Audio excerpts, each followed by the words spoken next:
So today we're diving into global giving, what actually stops donors from giving across borders and it's not where you live or where they live, and how to fix it. Fair warning, there will be a lot of World Cup references because we're all living in that space right now, and we just can't help ourselves. So Qasim, Mike, and are going to break it down all for you, and we're going to keep it fun. So let's go. All right, so before we dive in, I just want everyone to know we'll send a replay link and all the resources from today's session. So don't stress about taking notes. Please just be here with us and let's get started. We do have a Q&A reserved at the end, but don't wait. Drop your questions in the questions tab throughout the session. We have our amazing colleague, Corinne, that is monitoring that. We'll also have some prompts along the way, so be ready for that. This isn't just going to be a presentation, it's a conversation. And the more you participate, the more you'll get out of it. So please engage with us. All right, so let's do some quick intros. I'm Rachel. I'm a senior customer success manager at Fundraise Up.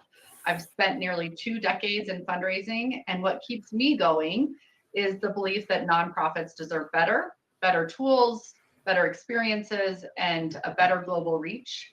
So that's exactly why I love what we're continuing to build at Fundraise Up. And you can see here, we all had to decide who we're repping for the World Cup. While I live in Denver, Colorado, I'm repping Brazil in honor of my incredible Fundraise Up colleagues that live in Brazil, especially Enrique and Victoria. So shout out to them and the big win that they had yesterday. So next up is Qasim. He's Fundraise Up's Director of Solutions Engineering at Fundraise Up. Qasim, I will tell you, is the person you want in the room when it comes to translating complex technology into real-world solutions for nonprofits. So Qasim, tell us a little bit about yourself and what you're excited to cover today. Hi, everyone. As Rachel mentioned, Qasim here, Director of Solutions Engineering here at Fundraise Up. What that means in practice is my team sits with nonprofits to figure out how the giving experience actually gets built, the payment methods, the currencies, the languages, and the compliance pieces that decide whether a donor finishes their gift or drops off. I've had a front row seat to thousands of these donor journeys across dozens of countries. I'm seeing a few in the chat right now: Netherlands, Canada, US, Mexico. And the same pattern shows up again and again. Orgs are losing donors because they're increasing friction, whether it's the wrong currency, a missed local payment method, or an English-only form.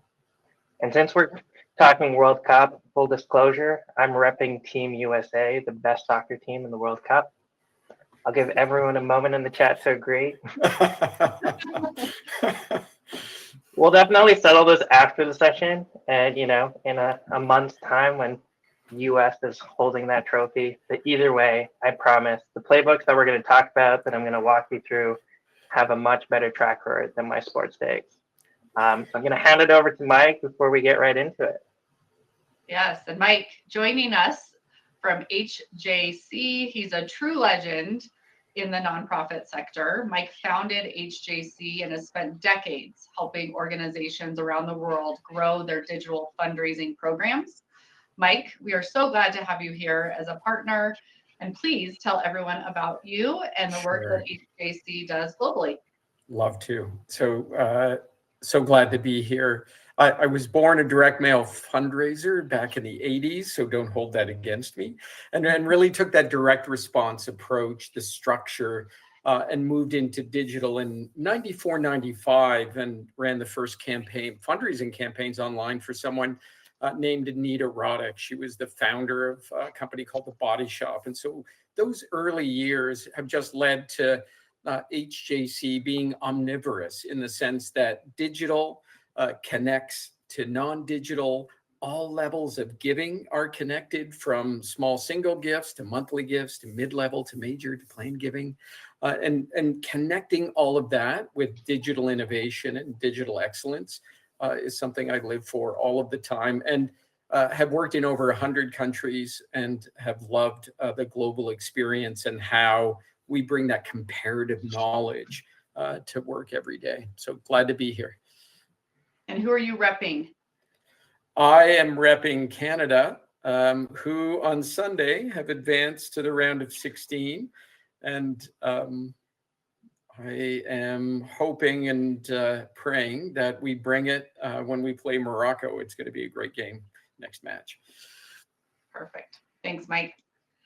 All right, here's our game plan for today. We're starting with the playing field. So what does the global living landscape look like and why it matters right now? Then we'll get into match day, the preparation, mindset, what you need to be able to go global.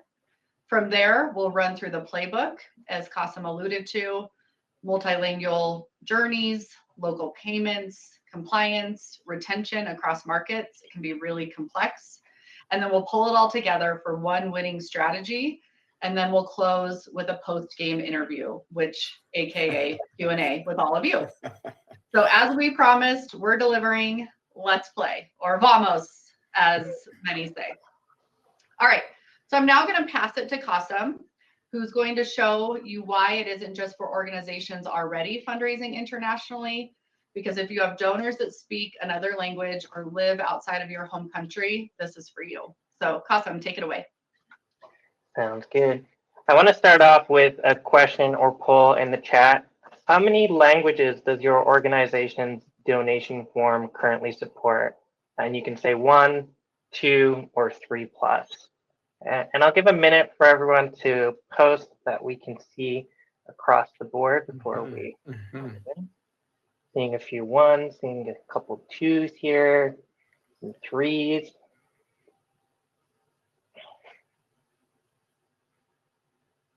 Really 1s and 2s in the majority.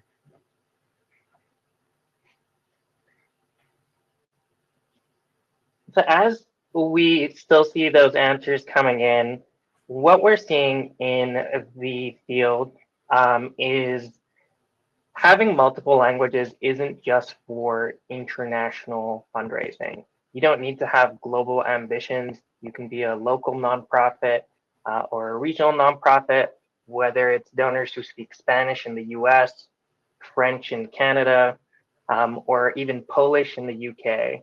Donors living abroad as well, or donors who compare you to every checkout they've used, whether it be Amazon or others. Friction is already costing you gifts you nearly had. They're at that final step and you've almost won that gift.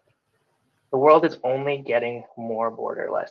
And so having languages and removing some of that friction does allow for you to take advantage of that. And then on the next slide, we're going to talk about a few items as well. The revenue is already within reach. Now you'll see a red card there. 13% of abandoned donations are when preferred payment method is not available. So not just languages, we're looking at different payment methods. For example, Mike is in Canada and he wants to donate to a US organization. If he goes there and doesn't see Canadian payment methods such as PAD, he may not donate because he wants to donate with the payment method that he is familiar with. Similarly, in Europe, if you're not seeing common payment methods such as BACS or Ideal in the Netherlands, individuals may drop off at that very last set. 46% of them, as you can see here. You'll also see one of my favorite soccer players and also one of Mike's favorite soccer players, Messi here, scoring a hat trick, just like he did for Argentina in his first game. 3 times more donors complete checkouts with those frictionless motions in Fundraise Up, and 30% have a higher average gift. And that's because they are field seen. A quick example of that is having Canadian English. Canadian English adds that U to neighbor and other and color. And just seeing that U allows for the subconscious to feel more comfortable rather than consciously going, oh, that's not how I spell that word. And that moment of friction can be the difference between a gift and not a gift right there, or a red card in this state. I'm going to hand it over to Mike now to give an example of an organization that is at the frontier of innovation. Thanks so much. So I'll start by saying we're going to look at an organization, Greenpeace, that I'll call the Pele of digital innovation and fundraising excellence. I've worked with different parts of this organization for decades. And on the right-hand side, you can see this Pele-like organization created one of the first donation forms. And we're going to look at that and how that relates to Fundraise Up. On the right-hand side, you can see at the top, they created the first global multi-currency, multi-language peer-to-peer. So how did that work? In the bottom left, you can see they created the first digital lead generation and then multi-channel conversion. They had a boat naming contest, and I don't know if people remember, one of the winners one year was Bodie McBodieface, but they ended up with hundreds of thousands of leads. And on the bottom right-hand corner, I don't know if people know, but they invented in Austria face-to-face fundraising, either on the street or at the door. So you can either blame them for this, or we can rejoice in the fact that they've created something that has had a profound effect on fundraising. So if we go to the next one, let's dive into the first donation form. And the first donation form back decades ago that took monthly gifts as well as single gifts. The building you see in front of you is 99 Atlantic Avenue in Toronto. And back in the 90s, Greenpeace and Amnesty International came to us and said, how do we take credit cards online? Like, how do we have a donation form? And we happened to be working in an old warehouse that had two adult entertainment companies down the hallway. We marched down the hallway and said, you figured out how to take credit cards really early. Could you teach us to make the world a better place? And they said, absolutely. Here's how you do it. On the top right-hand corner, you can see that one of those first donation forms. So it was English only, right? It was US dollar only. We emphasized monthly giving. In the center at the bottom, you can see what happened when we made those rudimentary improvements. They went from 111 gifts, remain calm, in a year to 883 single gifts. Looking on the other side, that you get what you asked for. And we learned that early, that they got 30 monthly gifts the year before. We ended up with 613. So even back then, right, we had rudimentary form, one language for the whole world, one currency. We started making some simple changes. It's going to be fun today to go on that journey. And Qasim is going to say, hey, here's where we are now. If we go to the next. So we took that idea of being able to transact and we brought it to peer-to-peer fundraising. So a few decades ago, we decided to take a concept. In the middle, you can see that Greenpeace decided to track. They would put a tag and they could track whales who were being hunted by Japanese trawlers. Now, of course, it was a day or two off. It wasn't a perfect tracker because Japanese whalers could simply watch what happens. We took that idea, the Great Whale Trail, and we had people make personal pages and raise money. We started with English only, and it was doing poorly, but we were working behind the scenes to create the first multi-language, multi-currency donation ability for this campaign. And you can see, here's an example on the left and the right of someone in France creating their personal page, and the whale is moving up, so not the thermometer. If we go to the next page.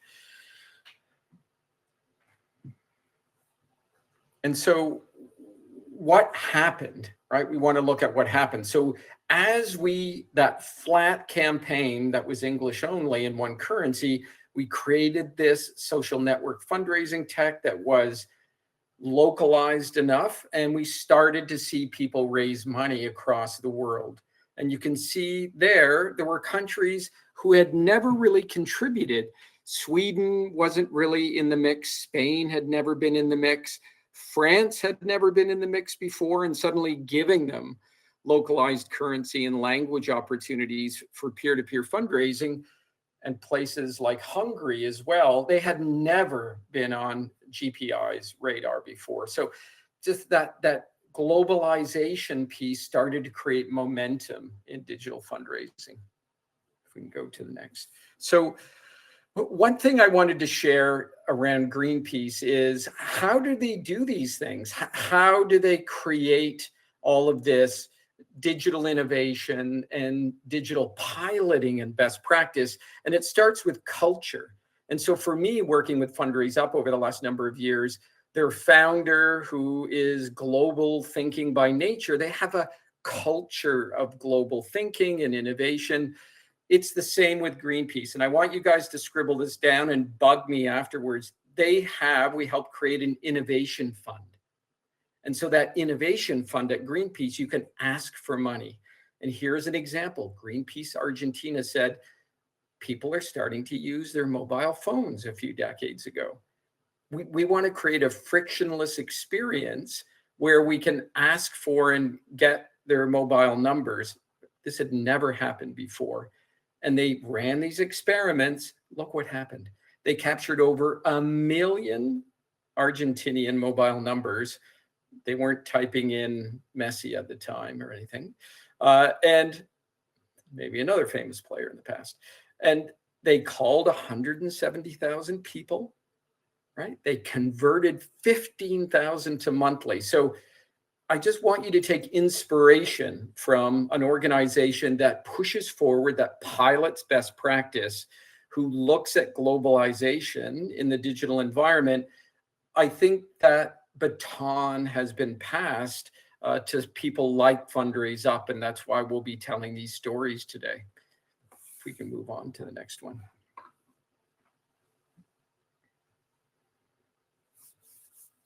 So there is the next step. Let's say we're preparing. Qasim his US team is getting ready for Bosnia. I'm scared for you. They're giant killers. But what is the US team doing? They are watching video. They are preparing. They are looking at the structure of the other team, and they're looking at the trends, right? Both at the World Cup and beyond. So looking at the big picture and the macro picture to prepare for match day. So with that in mind, let's take a look at some of the big picture and the trends and what's going on as we prepare for match day. So when we look at this, online cross-border giving is already big and growing. And you can see in the bottom left-hand corner, you can see some of where we drew this data. And there are many other sources, but roughly, right, 2 to 3%, right, of online processing revenue is coming from outside of the US. Maybe for someone like ActBlue, that's, problematic from a Senate or House, but not here. Global giving, it is big. It is not a marginal thing on the side. You can see cross-border philanthropic outflows, $82 billion, right? Just a few years ago across 47 countries. So it's big and it's here. And America itself, Canada, they are multilingual donor markets, right? Where people are speaking other languages. This is just the reality. So for every one of you, whether you are a domestic organization or you may have international affiliates, just in the United States alone or Canada, right? It is a cross-border environment. So that's some background. Let's take a look at the next match day preparation videos as we're getting ready for Bosnia. So I'm going to ask, so you can see Spanish and Chinese.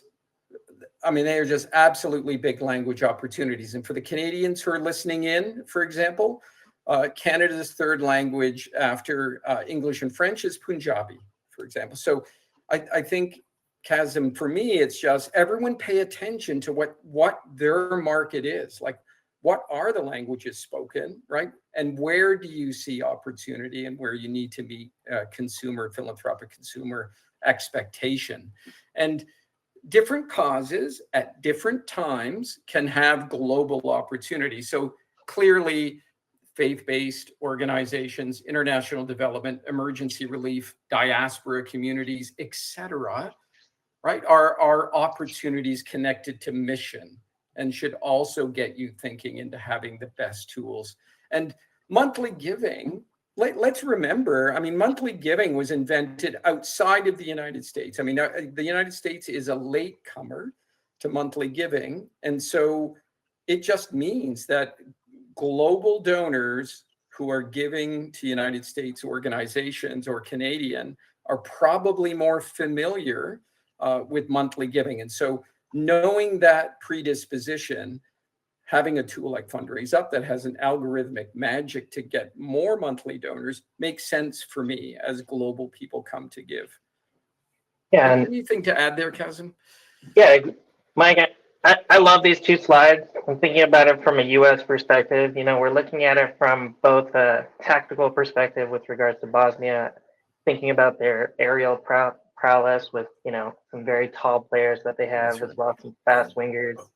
But we can also think about it from a player-to-player perspective. Like, what are those one-on-one matchups? And that's what this slide is showcasing with regards to taking a look at your own organization as well. Fundraise Up allows you to see what countries donations are coming from, what languages people prefer.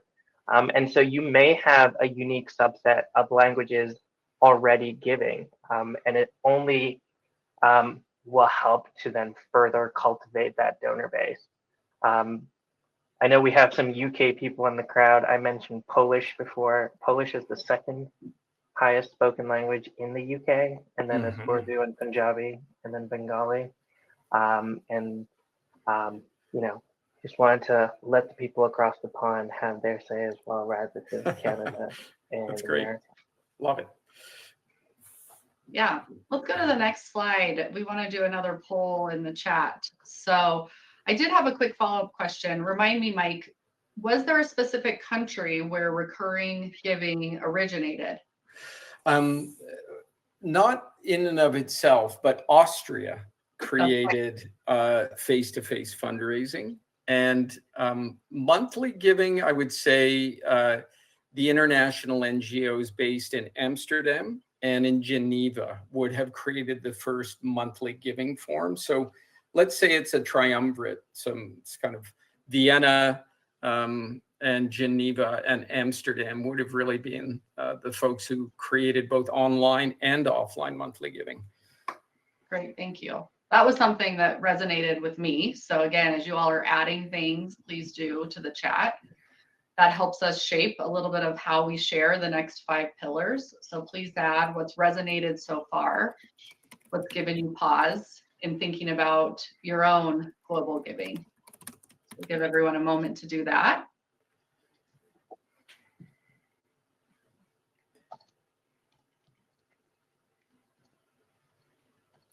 Yeah, thank you, Tyson. It's such low hanging fruit, especially as Fundraise Up customers. We make it easy for you.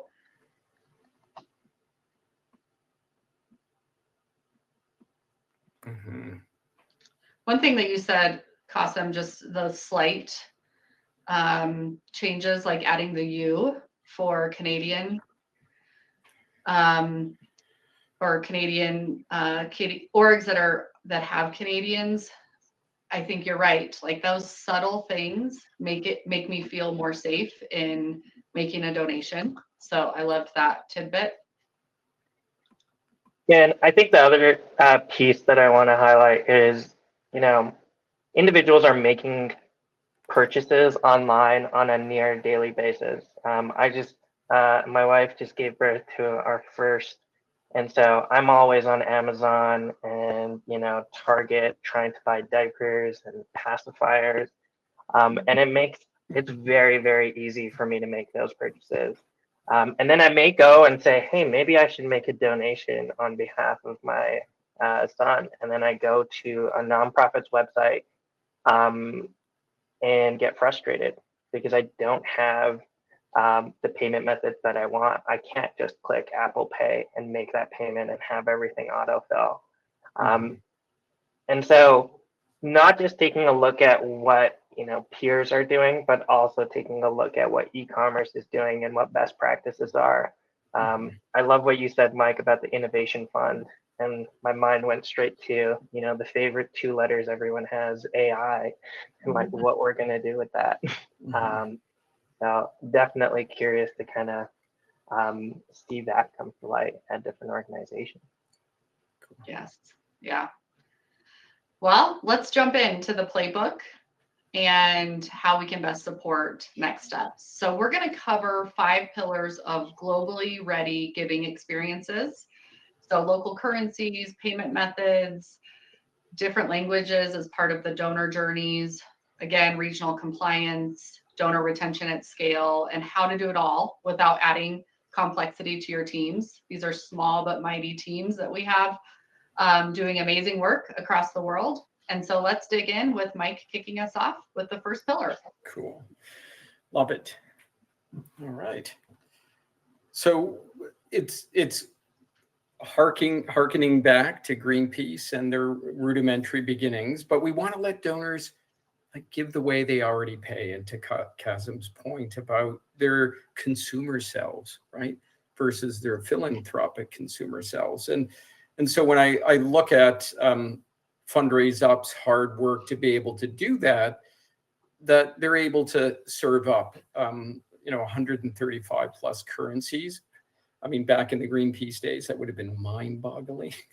But that this is possible. And then just as important, different countries have different payment methods. And even within the United States and Canada or Mexico, for example, in North America, there are many different payment methods and or the United Kingdom, et cetera. So being able to serve dozens of payment methods, over 100 currencies, I mean, for me, those are the fundamental pieces of letting donors give the way they already pay.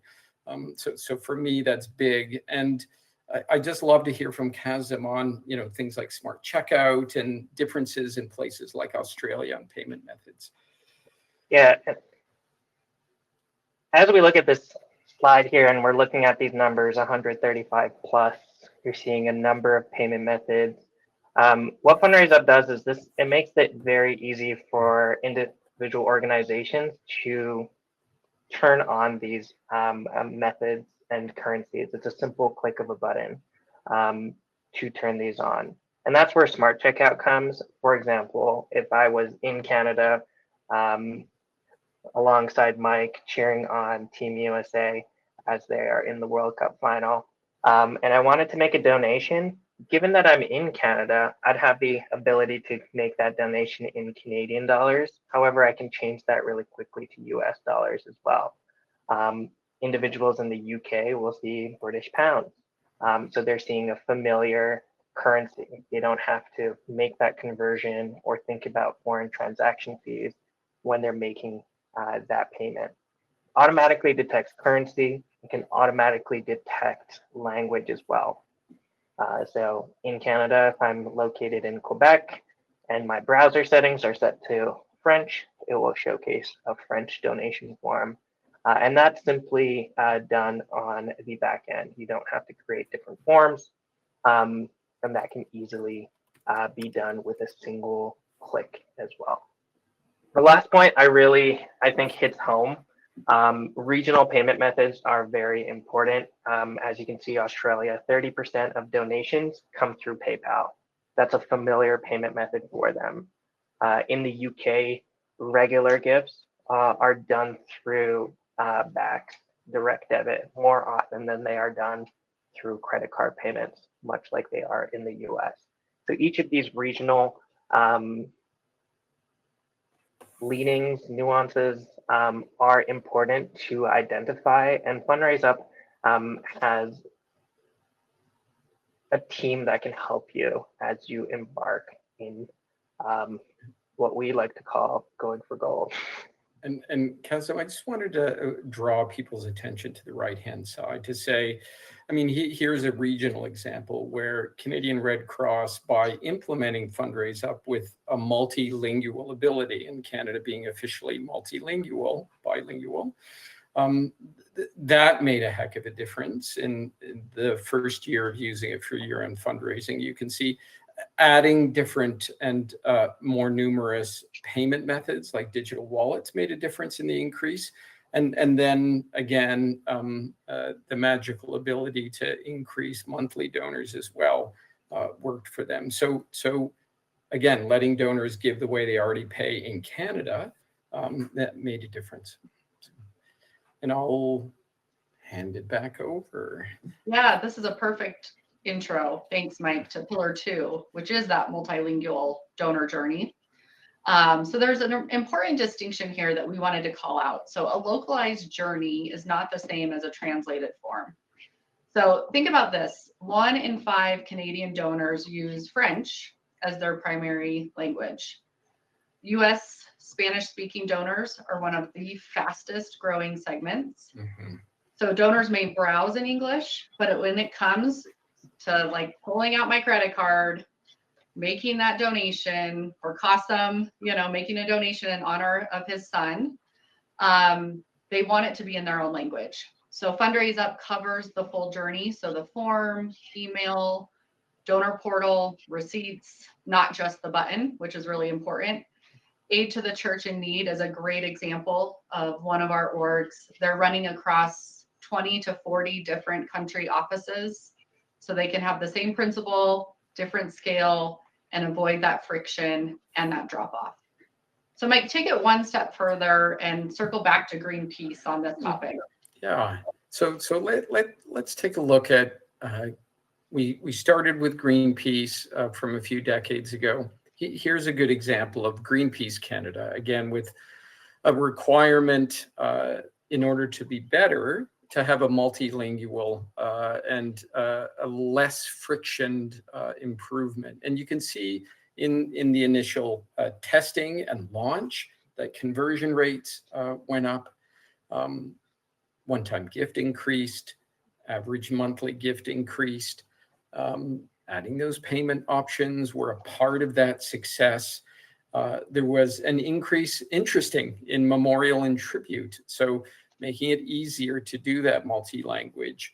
And the percentage of monthly gifts overall increased. And so for us, having worked with Greenpeace for decades, having created those first forms, taken them through other out-of-the-box solutions, we've now ended up at this culminating place where a multilingual, globally minded organization finds its hypothesis in donation forms by working with Fundraise Up. So for us, we're just thrilled for an organization we truly believe in to be able to find this. So I'll pass it back over. I get the fun topic of compliance. I know when people hear compliance, they think of yellow cards, red cards, maybe some dismissals and suspensions. But honestly, compliance is one of my favorite topics to talk about, because what compliance truly does is it builds trust in the donor. Fundraise Up takes compliance very seriously. As you can see, we do have regional compliances, as we do have organizations across these different regions here. Taking Canada, for example, bilingual receipts. We've been talking about bilingual Canadian donor journeys. So having that donation receipt in French as well to meet the donor where they're at is not only a nice to have, it's actually a legal requirement. And Fundraise Up manages to have that set up. We all know about privacy compliances in Europe, GDPR, the UK compliant variant as well. Fundraise Up makes it very easy for organizations to pass that trust on to the donor, because we take care of all of that compliance for you. And then the graph that you see on the back is talking about how during high level transactions, whether it be a big giving moment, Fundraise Up will always be there. You'll see that we can have up to 600 real-time transactions per second. So whether it's, making a donation when Team USA wins the World Cup, a big global event, or anything that occurs, Fundraise Up will always be there for the donors. Moving on to the next slide, why compliance actually matters and what it actually does. So this is an example of the Salvation Army UK. And in the UK, we have GDPR compliance. There's also a government scheme for gift aid that Fundraise Up allows organizations to tap into as well. You'll see an increase in conversion to 49% versus the 11% benchmark here. So huge increase there. Fundraise Up also has campaigns that can be spun up very quickly. Salvation Army let us know that they launched a campaign in 10 minutes for an emergency campaign that they had. And they operate across many countries. So they're offering those payment methods, those multiple languages. Fundraise Up offers not only languages, but also variations of languages. I mentioned the U for Canadian English. There's also Canadian French. There's Latin American Spanish, and then Spanish that's spoken in Spain. Fundraise Up manages all of those, so you can rest assured and not have to think through some of those minor nuances that occur across those regions. Yeah. Now I'm going to hand it back over to you, Rachel. Yeah. So pillar 4 of 5 is turning one-time gifts into predictable revenue. So a fundraiser's dream. So giving once is great, but keeping them is where the impact really lives for nonprofits. So globally, that means meeting donors where they live, where they are. So that right payment method, the right currency, the right follow-up when a current gift is at risk. UNICEF USA is a really great example of what this looks like. So 82% of their donors are covering processing fees, over 26,000 increase in recurring gifts, and they've added $3 million in additional revenue through upsells. So that's not luck, that's them turning on all the features and Fundraise Up. So optimizing the platform to the highest ability to hold that moment of commitment in every single market across the world. So Qasim, for our last pillar, turning it over to you for pillar 5.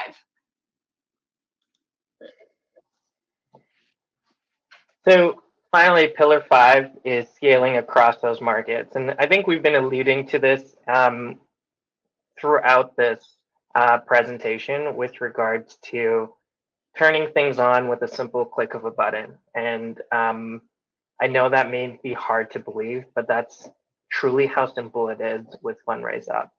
With Fundraise Up, all you have to do is turn on a few things, and then you will have access to those markets, whether they be global markets or even local markets that speak different languages or would like to see different payment methods as well. You'll see a few stats here. So IFAA is in 8 markets and launches emergency campaigns in 3 to 4 hours. There's no custom building, no separate forms for each of those 8 markets. It's one form sent out to all 8 markets all at once, reducing that time to value. We also see UNFPA seeing an increase in donation revenue, donation retention, as well as cost coverage, which is something that Fundraise Up also offers and leverages AI for that. The big through line here is you don't really need a dev team or a local office in every single country. The platform absorbs the complexity so you can reach scale without additional headcount and without additional overhead as well. Perfect. And on behalf of the customer success team everywhere, ask us. We want to help. So reach out and we'll pull in people from Qasim's team, our solutions engineers, if we can't answer it, but don't let that be a hurdle. We're here to help help it make it easy for you. So let's look real quick on our closing slide here about what happens when you remove friction. So you can see Canadian Red Cross doubled their year-end fundraising, 3.8 million to 7 million, and retained 99% of their monthly donors through migration, which is huge. The Salvation Army hit 49% average conversion in a sector that averages 11% and launched a Ukraine relief campaign in just 10 minutes. So another example of what Qasim just shared with IFAA. Make-A-Wish is operating across 5 countries on one platform with 0 custom builds per market. Huge time savings for an org that is near and dear to my heart. So these aren't outliers. This is what we can do for anybody that's on the Fundraise Up platform, and the experience that we want to build around your donors, not around those internal or external constraints. All right, so the winning strategy. So in the spirit of World Cup, because apparently it's inspired us all today, we've built your global giving roadmap in 3 different stages. So Qasim is going to walk through where to start, what to tackle next, and what championship level looks like. So Qasim, take it away. Sounds good. And honestly, I love this framing because if anyone was following the US team, there was a few hiccups along the way during the group stage, and there was a few things that they experimented with. And that's what really the group stage here is as well. It's experimentation, it's innovation, and it's low lift. As we saw in the chat, some folks are mentioning low hanging fruit, turning on a second language, enabling digital wallets, adding a local payment method, or even just reviewing where donors are giving from, what country they're in, and how we can address them. And then as we get into the knockout round, that's when things get serious. That's when mistakes can't necessarily happen, or else you won't make it to the championship. And when we talk championship, we're talking about increased donation revenue across your donors. This is where you can audit the donor journey, identify how the donor interacts with the organization. As Rachel mentioned, just having a donation form that's translated into Spanish isn't necessarily localizing that donor experience. Take a look at that full donor journey and identify if there are gaps there. Take a look at your compliances. Take a look at other regional benefits that you can offer to donors to make it more enticing for them to donate. And then as you get to the championship stage, that's when you can set up those bigger campaigns and talk through how you can be more strategic. You can leverage Rachel on the customer success team. There are technical gaps. We can bring in our solutions engineering team here at Fundraise Up, and we can get to where we need to be. Everyone can start at the group stage today. These are low-hanging fruits that you can start as soon as you're off this call. And then we can move into towards the championship. Perfect. And we want to help you. So we promised resources, and here they are on this next slide. So scan any of these QR codes to explore the platform, read case studies. We included case studies from Canadian Red Cross and Salvation Army UK. Download the match day checklist. Thank you to HJC for that. Book a demo to talk through if you're not a Fundraise Up customer, or contact your customer success team if you are, so that we can help you with your specific needs. And again, in the spirit of World Cup, we went into extra time, and there are bonus slides in the appendix in the deck that we will share that go deeper into global fundraising that I think you'll find really interesting. So please keep going after today and take advantage of all of these great resources. You spent the time being here, and we want to make sure you walk away with resources as well. So let's go to that post-game interview and go through Q&A. So I'm going to facilitate questions here that we've received so far and keep adding them. And we'll start with Qasim. So do you have a small to mid-sized nonprofit org who has utilized these methods and have worked in their favor? So I know we answered in the chat, we'd get you some examples, but anything that Qasim, you would recommend in real time on the call? I can give you a very specific personal example that I can share. So my parents run a nonprofit that's based out in Vancouver, Canada. And once I entered into the tech for good space here at Fundraise Up, I started to mention, we need to start to globalize our reach. What they do is they run humanitarian trips all over the world, and they have people from the UK, Canada, Mexico, US, and other countries come and help out. However, the donation form was only available for Canadian dollars. And as we started to unlock different payment methods and different languages, we saw a significant increase in the international donation that came in, much to the, chagrin of my mom, who's like, what am I supposed to do with all of this? To which we started to strategize on how we can create scholarship funds and other items. I'm definitely going to take the innovation fund back, Mike, to them and see if we can implement that at that organization.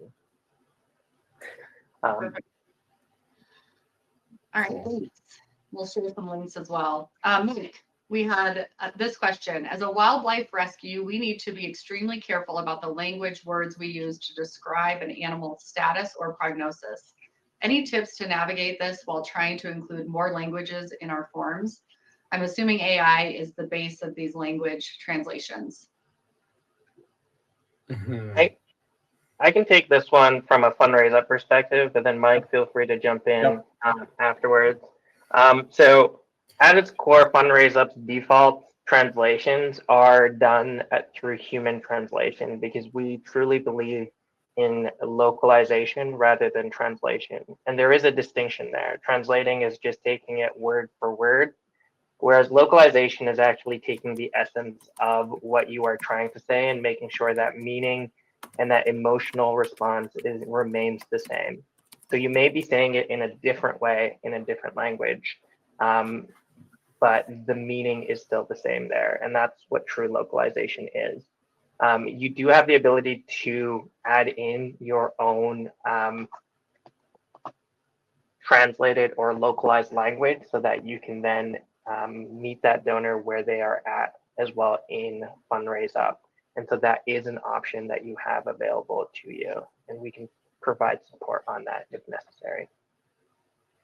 Perfect. Mike, anything you want to add there? Yeah, I mean, just having worked with lots of animal welfare organizations over time, if you mean status, meaning, is that meaning status as it relates to foster care or adoption, medical hold, behavioral support, like these things that describe the status of the animal. I think if you're talking about that, then connected to what Qasim's talking about, it's human beings have to be able to check that language because it has to be accurate, right? And if it's about fundraising, the status of an animal, you can't get that wrong.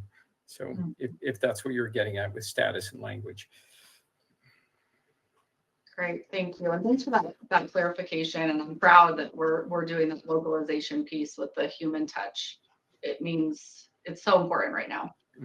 Awesome. Another one for you. We are US based with global web audience. We appreciate Fundraise Up's ability to accept global currencies. If I understand correctly, Smart Checkout detects the IP locations and translates itself into the local language and the regional payment methods. Can you confirm on that?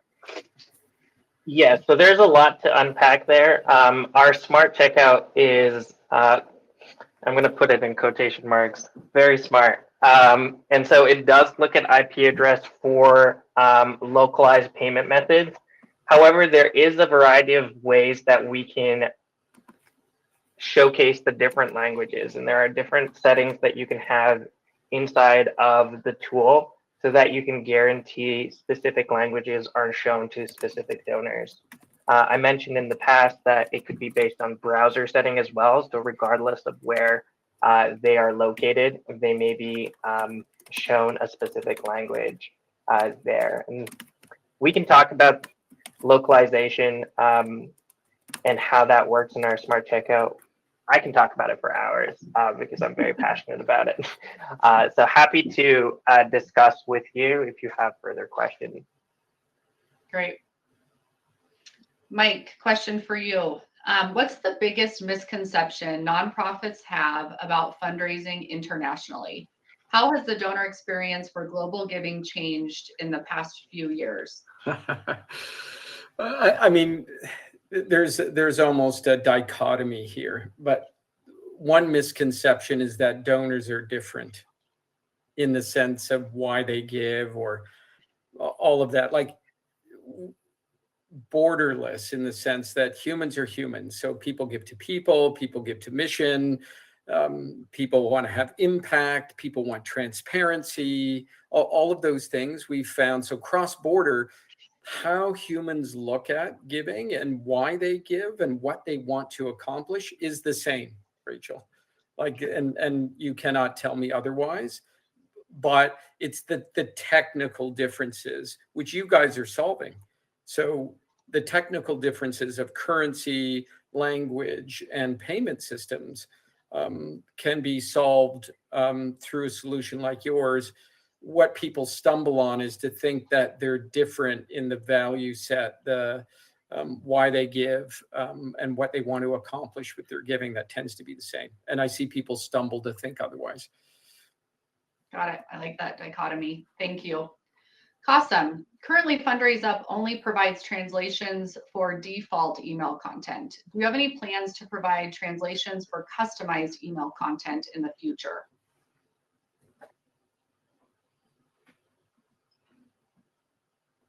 I'm pausing because I'm trying to have the words. I would say that it is on our roadmap. However, as we mentioned in the previous question here, the human in the loop is definitely, I would say, the most important piece.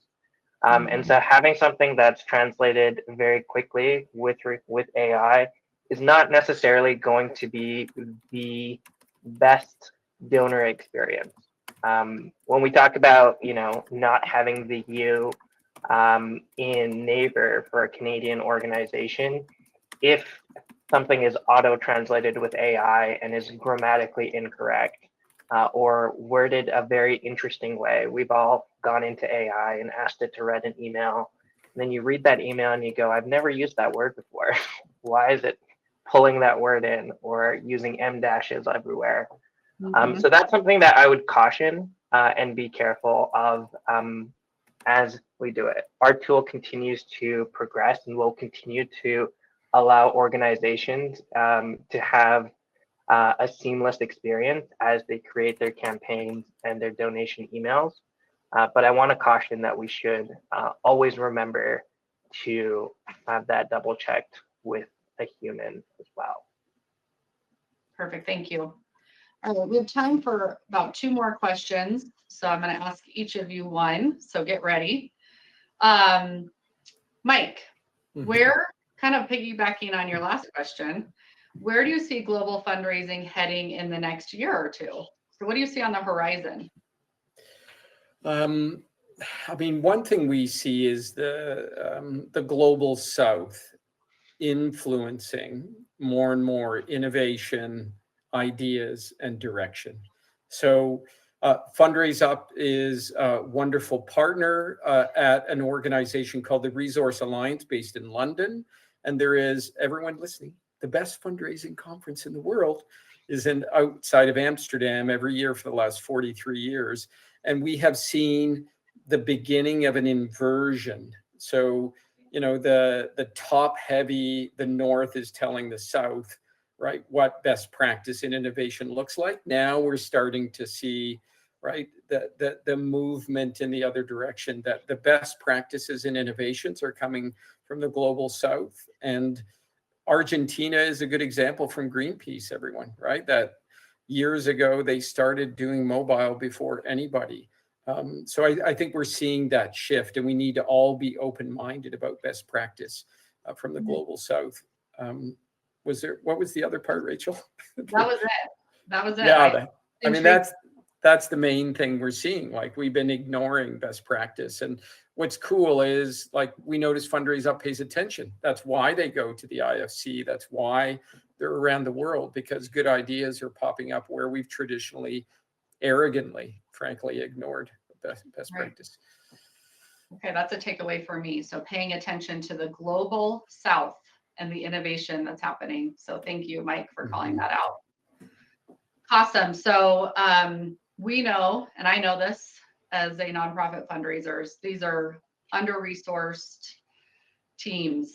And one person put in a question, I'm an under-resourced, constrained nonprofit, but want to improve this giving experience. What would you prioritize first? That is a very good question. I would prioritize, in my opinion, the lowest hanging fruit is payment methods and turning on payment methods. Fundraise Up makes it very easy to turn on mobile payment methods and regional payment methods. It's simply a click of a button. Although it does increase friction to have an English form for someone who is Spanish speaking, etc., the data shows that it's a bigger drop off when that donor does not see a specific payment method. They may be willing to go through the friction of going through an English donation form, but if they don't see PayPal, hypothetically, or don't see Apple Pay, they're less likely to make that donation. And so as we go and take a look at how we frame that group stage, I would do that first, and then start to see and take a more data-driven approach, see where those donations are coming from, see those languages that may be important to translate or localize your donation forms to, so that you can unlock those markets as well. And I would be remiss, Rachel, to mention that, we do have a great customer success team here who can also help you strategize specifically with your organization. There are strategic resources that we have available here that can work with you and guide you through this journey. Yeah, thank you. And I know we're at time, so literally that's a wrap on today's game. Qasim, thank you for that answer. And Mike, thank you for all that you brought. Pleasure. Today, because your perspective is invaluable. So again, we ran through the playbook. We're sharing resources wherever you are in the world. We want you to be successful. So we're giving you those resources to be successful. Please reach out. We're here, whether you're a current or prospective customer, to help global giving be an anchor in your fundraising performance. So with that, and until next time, thanks for playing, everybody, and have a great rest of your day. Thanks, Bye. everyone. Thank you all.